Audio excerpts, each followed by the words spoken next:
श्री हरि शिव महिमनी स्तोत्र हिंदी में। गंधर्वराज पुष्पदंत भगवान शंकर की स्तुति के उपक्रम में कहते हैं, हे पापहरण करने वाले शंकर जी, आपकी महिमा के आर पार के ज्ञान से रहित सामान्य अल्प ज्ञानवान व्यक्ति के द्वारा की गई आपकी स्तुति यदि आपके स्वरूप महिमा के अनुरूप नहीं है, फिर ब्रह्मादि देवों की वाणी भी आपकी स्तुति के अनुरूप नहीं है, क्योंकि वे भी आपके गुणों का सर्वथा वर्णन नहीं कर सकते।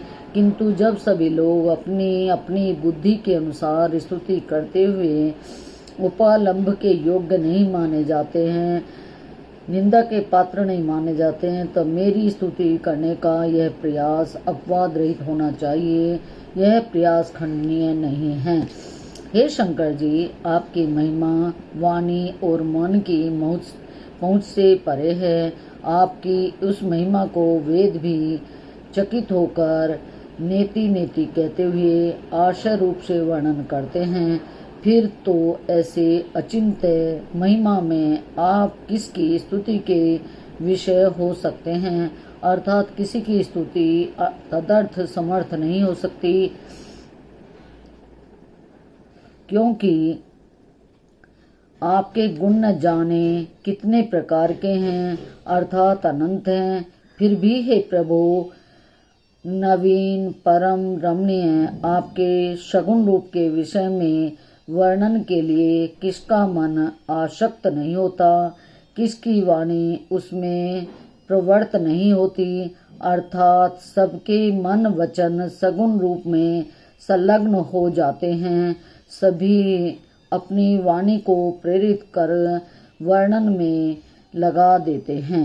हे भगवान, मधु से सिक्त सी मधुर वाणी एवं परम उत्तम अमृत रूप वेद वाणी की रचना करने वाले देवाधिदेव ब्रह्मदेव की वाणी भी क्या आपके गुणों को प्रकाशित कर आपको चमत्कृत कर सकती है? कदापि नहीं। फिर भी हे त्रिपुरारी, मेरी बुद्धि आपके गुणानुवाद जनित पुण्य से अपनी इस मलिन वासना से भरी अतएव अपवित्र वाणी को पवित्र करने के लिए ही आपके गुण कथन के द्वारा की जाने वाली स्तुति के विषय में उद्यत है, न कि अपने स्तुति कौशल से आपका अनुरंजन करूंगा। यह मेरा अभिप्राय है।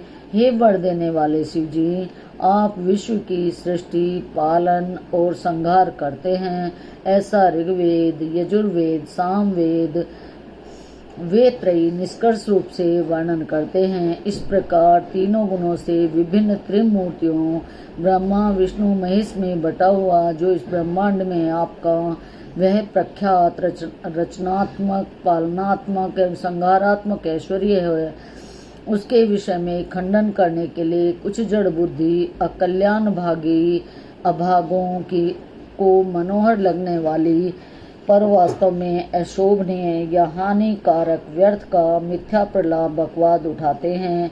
हे वरद देने वाले ईश्वर, वह विधाता त्रिभुवन का निर्माण करता है तो उसकी कैसी चेष्टा होती है, उसका स्वरूप क्या है, फिर उसके साधन क्या हैं, आधार अर्थात जगत का उपादान कारण क्या है।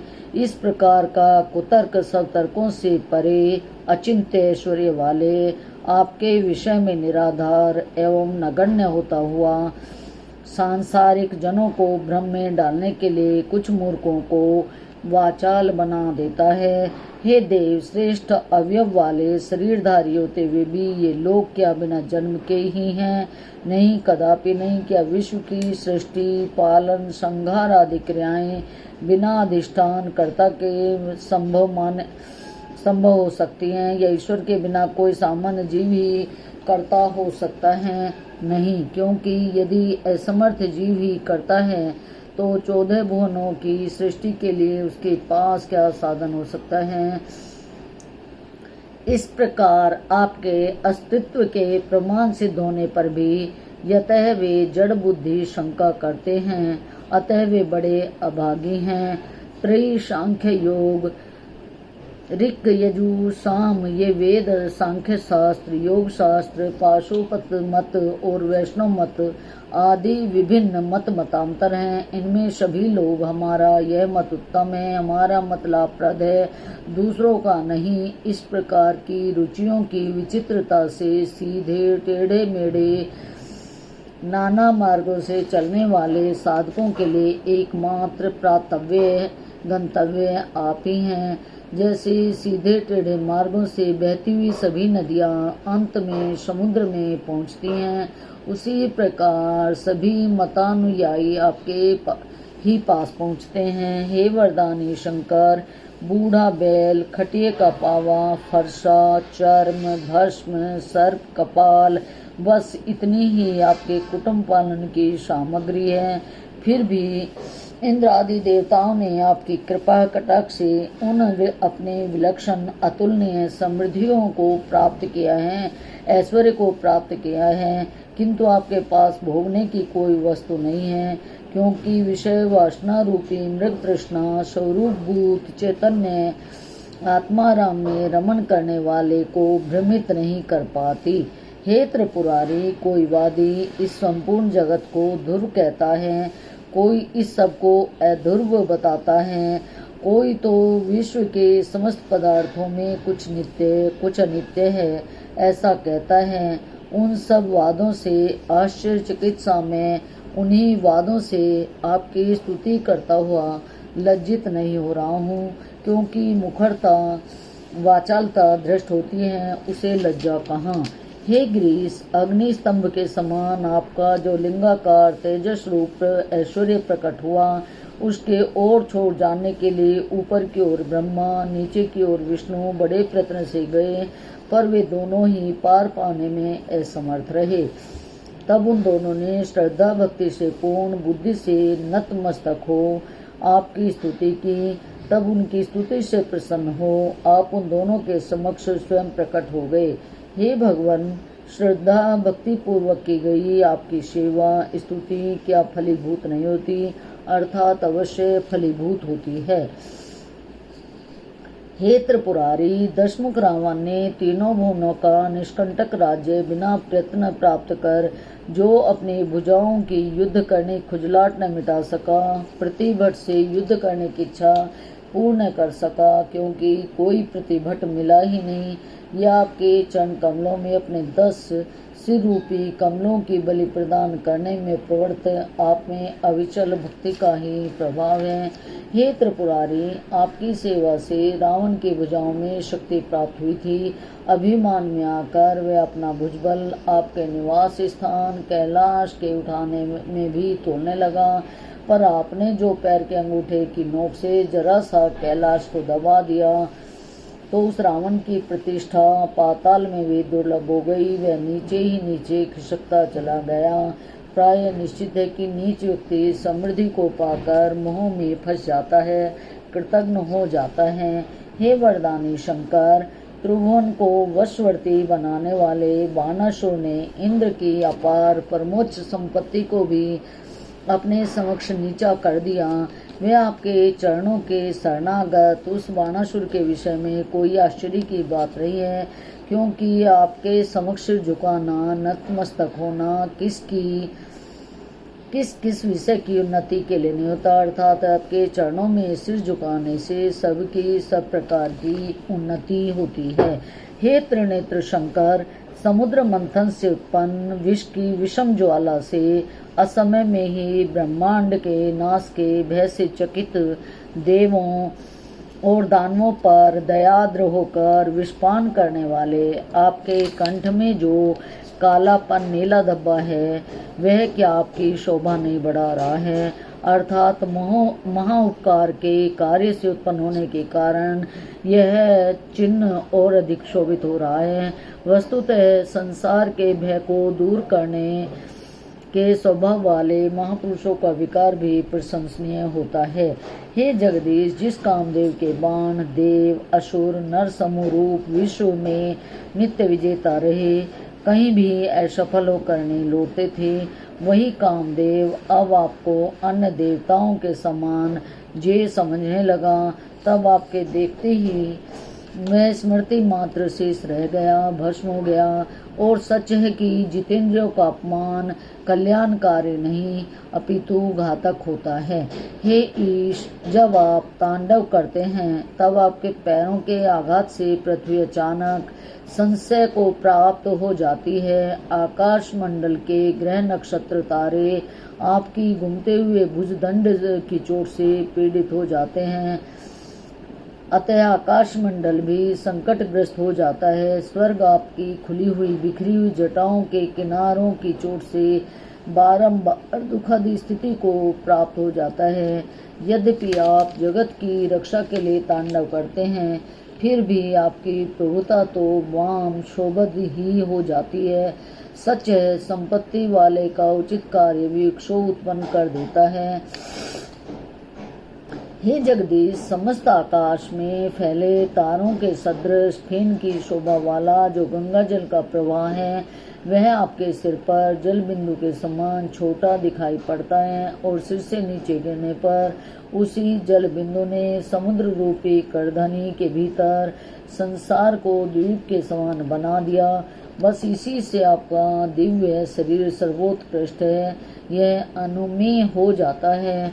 हे परमेश्वर, त्रिपुरासुर रूपी तृण को दग्ध करने के इच्छुक आपने पृथ्वी को रथ, ब्रह्मा को सारथी, सुमेरु पर्वत को धनुष, चंद्र सूर्य को रथ के दोनों चक्के, चक्रपाणी विष्णु को जो बाण बनाया, यह सब आडंबर करने का क्या प्रयोजन था? सर्वसमर्थ आप उसे अपनी इच्छा मात्र से जला सकते थे। निश्चय ही अपने वशवर्ती हाथ में स्थित खिलौनों से खेलती हुई ईश्वर की बुद्धि पराधीन नहीं होती, अर्थात वह स्वतंत्र रूप से अपने खिलौनों से खेलती रहती है। हे त्रिपुरारी, भगवान विष्णु ने आपके चरणों में 1000 कमल चढ़ाने का संकल्प किया था। उनमें जो एक कमल कम पड़ गया तो उन्होंने अपना ही नेत्र कमल उखाड़कर चढ़ा दिया। बस उनकी यही भक्ति की पराकाष्ठा सुदर्शन चक्र का स्वरूप धारण कर त्रिभुवन की रक्षा के लिए सदा जागरूक है। भगवान शंकर ने प्रसन्न होकर श्री विष्णु जी को चक्र प्रदान कर दिया था, जो विश्व का संरक्षण अनुग्रह निग्रह द्वारा करता है। हे त्रिपुरारी, बिना फल दे ही यज्ञादि के समाप्त हो जाने पर यज्ञकर्ताओं का यज्ञ फल से संबंध करने के लिए आप तत्पर रहते हैं। कर्म तो करने के बाद नष्ट हो जाता है, वह जड़ है। चेतन परमेश्वर की आराधना के बिना वह नष्ट कर्म फल देने में समर्थ नहीं होता। अतः आपको यज्ञों में फल देने में समर्थ दाता देखकर पुण्यात्मा लोग वेद वाक्यों में श्रद्धा विश्वास रखकर यज्ञ कर्म में तत्पर होते हैं। हे शरणदाता शंकर जी, कार्य में कुशल प्रजाजनों का स्वामी प्रजापति दक्ष यज्ञ का यजमान बना था। त्रिकालदर्शी ऋषिगण याज्ञिक थे, देवगण यज्ञ के सामान्य सदस्य थे, फिर भी यज्ञ के फल के वितरण के व्यसनी आपसे ही यज्ञ का विध्वंस हो गया। अतः यह निश्चित है कि अश्रद्धा से किए गए यज्ञ कर्ता के विनाश के लिए ही सिद्ध होते हैं। दक्ष ने श्रद्धा वर्जित यज्ञ किया था। हे स्वामी, एक बार कामुक ब्रह्मा ने अपनी दुहिता से हठपूर्वक रमण करने की इच्छा की। वह लज्जा से मृगी बनकर भागी, तब ब्रह्मा भी मृग बनकर उसके पीछे दौड़े। आपने भी उन्हें दंड देने के लिए मृग के शिकारी के वेग के समान हाथ में धनुष्मान चला दिया। स्वर्ग में जाने पर ब्रह्मा आपके बाण से भयभीत हो रहे, उन्हें बाण ने आज भी नहीं छोड़ा है। अर्थात ब्रह्मा मृगशिरा नक्षत्र बनकर भागे तो बाण आद्रा नक्षत्र बनकर आज भी पीछा करता है। ये दोनों आकाश मंडल में आगे पीछे देखे जाते हैं।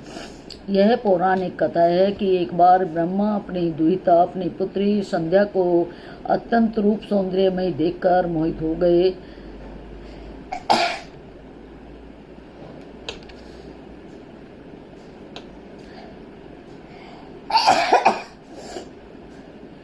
यह पौराणिक कथा है कि एक बार ब्रह्मा अपनी दुहिता संध्या को अत्यंत रूप सौंदर्य में देखकर मोहित हो गए। उन्होंने उपगमन करना चाहा। संध्या लज्जा के मारे मृगी बनकर भाग चली। ब्रह्मा ने मृग रूप बना लिया और पीछा किया। इस अनर्थ को देखकर भगवान भूत भावन ने प्रजानाथ को दंडित देने के लिए पिनाक चढ़ाकर बाण छोड़ दिया। उस पीड़ित बाण तथा लज्जित होकर ब्रह्मा मृगशिरा नक्षत्र हो गए। फिर रुद्र का बाण भी आद्रा नक्षत्र होकर उनके पीछे भाग में लग गया। वह आज भी उनके पीछे लगा हुआ दिखता है।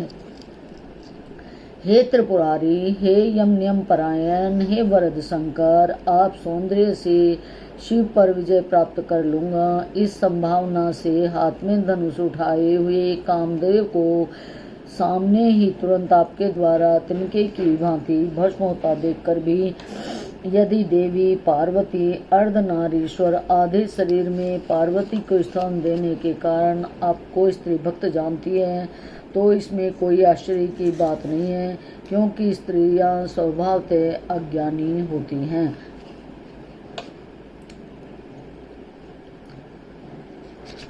हे कामरिपु, हे वरद शंकर जी, आप शमशानों में क्रीड़ा करते हैं।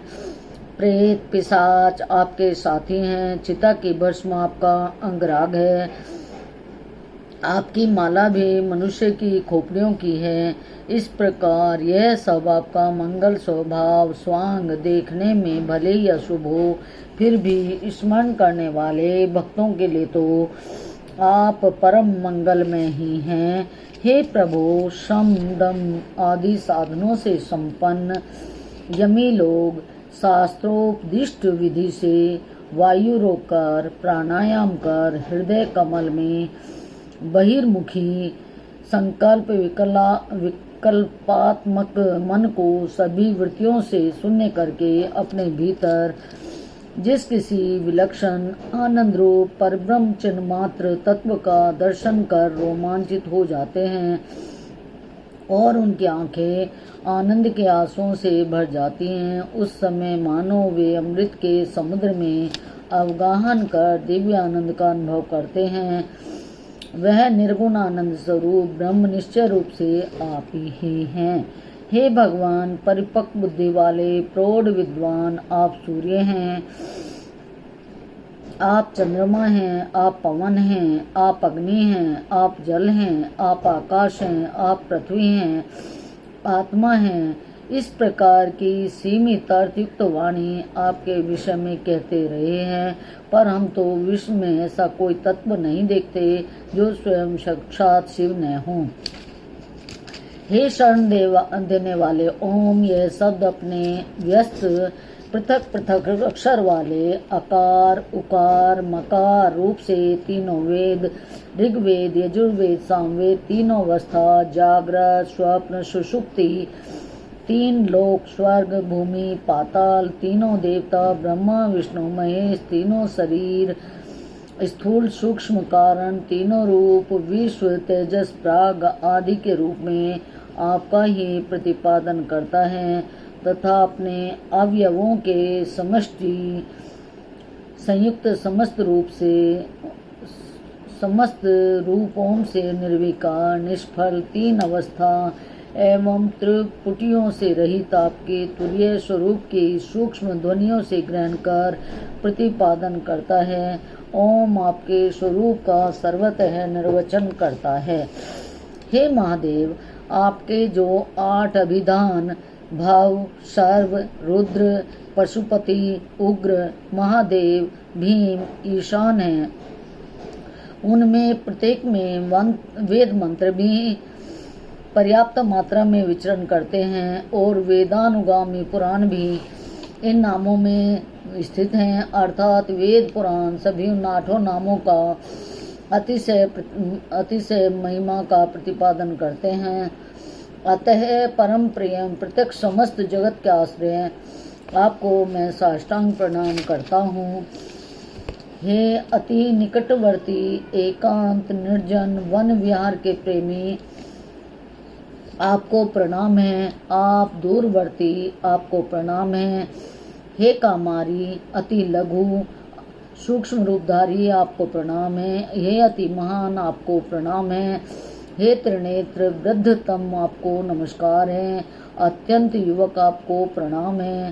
सर्वस्वरूप आपको नमस्कार है। परोक्ष प्रत्यक्ष पद से परे अनिर्वचनीय सबकी अधिष्ठान स्वरूप आपको नमस्कार है। विश्व की सृष्टि के लिए रजोगुण की अधिकता धारण करने वाले ब्रह्म रूपधारी आपको बारंबार नमस्कार है। विश्व के संहार के लिए तमोगुण की अधिकता धारण करने वाले हर रूपधारी रुद्र रूपधारी आपको बारंबार नमस्कार है। समस्त जीवों के सुख के लिए सतगुण की अधिकता धारण करने वाले विष्णु रूपधारी आपको बारंबार नमस्कार है। स्वयं प्रकाश मोक्ष के लिए त्रिगुणातीत समस्त द्वैत से रहित मंगल में अद्वैत आप शिव को बारंबार नमस्कार हैं। हे वरद शिव, अविद्यादि कष्टों के वशीभूत अल्प शक्ति युक्त, कहाँ तो यह मेरा चित्त और कहाँ संपूर्ण गुणों की सीमा के बाहर पहुँची सदा त्रिकाल स्थायिनी आपकी रिद्धि विभूति दोनों में बहुत समानता है। इसी भय से ग्रस्त आपके चरणों की भक्ति ने मुझे उत्साहित कर आपके चरणों में मुझसे वाक्य रूपी पुष्पोपहार, वाक्य कुष्मांजलि, वाक्य चेक की स्तुति रूपी अंजलि समर्पित कराई है। हे ईश, यदि काले पर्वत के समान स्याही हो, हे शंकर, हे ईश, यदि काले पर्वत के समान स्याही हो, समुद्र की दवात हो, कल्प वृक्ष की शाखाओं की कलम बनाई जाए और पृथ्वी को कागज बनाया जाए, और इन साधनों को एकत्र करके यदि सावित्री सर्वदा आपके गुणों को लिखे तो भी वह आपके गुणों का पार नहीं पा सकेंगी। इस प्रकार शिव के सभी गुणों में श्रेष्ठ पुष्पदंत नामक गंधर्व ने दैत्येंद्रों, सुरेंद्रों एवं मुनिंद्रों से पूजित समस्त गुणों से परिपूर्ण होते हुए भी निर्गुण जगदीश्वर चंद्रशेखर भगवान शिवजी के इस सुंदर स्तोत्र को बड़े छंदों में बनाया। जो व्यक्ति पवित्र अंतःकरण से परम भक्ति के साथ भगवान शंकर के इस प्रशंसनीय स्तोत्र का नित्य पाठ करता है, वह इस लोक में पर्याप्त धन और आयु को पाता है, पुत्रवान और यशस्वी होता है तथा मृत्यु के बाद शिवलोक को प्राप्त कर शिव के समान आनंद मग्न रहता है। महेश से बढ़कर उत्तम कोई देवता नहीं है। शिव महिम स्तोत्र से बढ़कर कोई स्तोत्र नहीं है। अघोर मंत्र ओम नमः शिवाय से बढ़कर कोई मंत्र नहीं है। गुरु से बढ़कर कोई तत्व नहीं होता है। मंत्र आदि की दीक्षा, दान, तप, तीर्थाटन, मंत्र आदि की दीक्षा, दान, तप, तीर्थाटन, ज्ञान और यज्ञादि, ये सब शिव महिम स्तोत्र की 16वीं कला को भी नहीं पा सकते। बालचंद्र को सिर पर दान करने वाले देवाधिदेव महादेव का पुष्पदंत नामक एक दास, जो सभी गंधर्वों का राजा था, इन शिवजी के कोप से अपने ऐश्वर्य से भ्रष्ट हो गया था। उसके बाद उसने इस परम दिव्य शिव महिम स्तोत्र की रचना की, जिससे पुनः उसने उनकी कृपा प्राप्त की। यदि मनुष्य हाथ जोड़कर एकाग्र चित्त से देवताओं मुनियों के पूज्य स्वर्ग मोक्ष को देने वाले पुष्पदंत विरचित इस अमोघ अवश्य फल देने वाले स्तोत्र का पाठ करता है, तो वह किन्नरों से स्तुति प्राप्त करता हुआ भगवान शिव के समीप शिवलोक में पहुंच जाता है। पुष्पदंत रचित यह संपूर्ण स्तोत्र आदि से अंत तक पवित्र है, अनुपम है, मनोहर है, मंगलमय है। इसमें ईश्वर का शिव का वर्णन है। उस पुष्पदंत ने यह शिवमय पूजा श्रीमान शंकर के चरणों में अर्पित किए है। उसी प्रकार मैंने भी पाठ रूपी पूजा समर्पित की है, अतः इससे सदा से मुझ पर भी प्रसन्न हो। हे महेश्वर, मैं आपका तत्व वास्तविक रूप नहीं जानता। आप कैसे हैं इसका ज्ञान मुझे नहीं है। आप चाहे जैसे भी हो,